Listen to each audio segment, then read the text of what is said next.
தினமும் தியானம் தினமும் ஆசீர்வாதம் நிகழ்ச்சிக்கு உங்களை அன்புடன் அழைக்கிறேன். இன்றைக்கு தியானிப்பதற்காக ஏசியா தீர்க்கதரிசனியின் புஸ்தகம் 40ஆம் அதிகாரம் 3ஆம் வசனம். கர்த்தருக்கு வழியை ஆயத்தப்படுத்துங்கள், அவாந்தர வெளியிலே நம்முடைய தேவனுக்கு பாதையை செவ்வை பண்ணுங்கள். போதும், கவனிங்க. இது கர்த்தருக்காக செய்ய வேண்டிய ஒன்று. வாக்கு தத்தங்கள்னா நம்ம கர்த்தர் என்ன செய்யறாரோ அதை கேட்டு வாங்குறோம். ஆனா இது கர்த்தருக்கு செய்ய வேண்டிய ஒன்று. கர்த்தருக்கு என்ன செய்யணுமா? வழியை ஆயத்தப்படுத்தணுமா. எந்த வாக்குத்தத்த ஆண்டவர் கொடுத்திருந்தாலும் அது நிறைவேறதுக்கு முன்னாடி நம்ம கர்த்தருக்கு வழியை ஆயத்தப்படுத்தி வச்சிருக்கணும். அப்பதான் அந்த வழியாக அது சேரும். நமக்கு ஒரு வழியை அடைச்சி போட்டிருக்காங்க, ஒரு வழிக்கு போற பாலத்தை உடைச்சி போட்டிருக்கிறாங்க, ஒரு வழிக்கு போறதான வழியில நிறைய பள்ளங்கள் தோண்டி இருக்கு அப்படின்னா வாகனங்கள் போய் அந்த குறிப்பிட்ட இடத்துக்கு சேர முடியாது.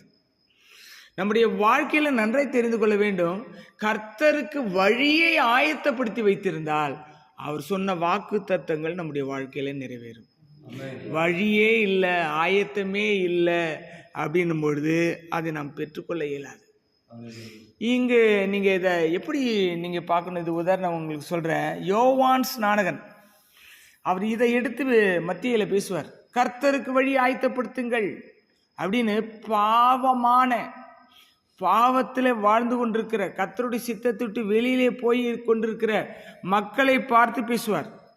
அப்படி பேசும்பொழுதுதான், விரியன் பாம்பு குட்டிகளே, வரும் கோபத்துக்கு தப்பித்துக்கொள்ள உங்களுக்கு வகை காட்டினவன் யார் அப்படின்னு சொல்லிட்டு நிறைய பிரசங்க வாக்கியங்களை எடுத்து பேசிட்டே இருப்பாரு. இதெல்லாம் எதை காட்டுகிறதுன்னு சொன்னால், கர்த்தருக்கு நான் என்ன செய்தால் பிடிக்குமோ அதை நான் செஞ்சு அவருக்கு வழி ஆயத்தப்படுத்துறேன்.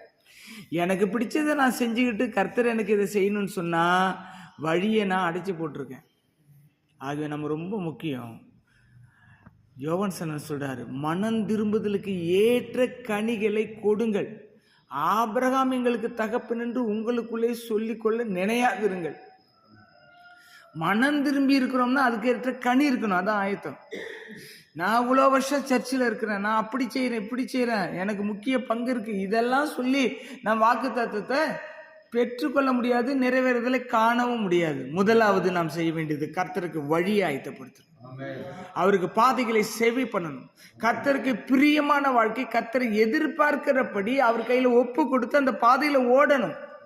சூரியன் தன் பாதையில் ஓட மகிழ்ச்சியா இருக்கிறது போல கர்த்தருக்காக ஓடுவதிலே நாம் மகிழ்ச்சியா இருக்கும் பொழுது வழி ஆயத்தமாயிருந்தால் எல்லா வழிகளிலும் கர்த்தருடைய ஆசீர்வாதம் சேரும். கண்களை மூடி ஜெபிப்போம். எங்கள் அன்பு நிறைந்த தகப்பனே, இந்த நாளுக்காக நன்றி. உடைய பிள்ளைகள் வாஞ்சோடு ஆண்டவரே உம்முடைய சமூகத்தில் வந்திருக்கிறார்கள். இன்றைக்கு அவர்கள் கர்த்தருக்கு உமக்கு வழியை ஆயத்தப்படுத்தவும் அதன் மூலமா ஆசீர்வாதங்களை பெற்றுக்கொள்ள உதவி செய்யும். இயேசுவின் நாமத்தில் ஜெபித்து ஒப்புக்கொடுக்கிற நல்ல பிதாவே, ஆமென்.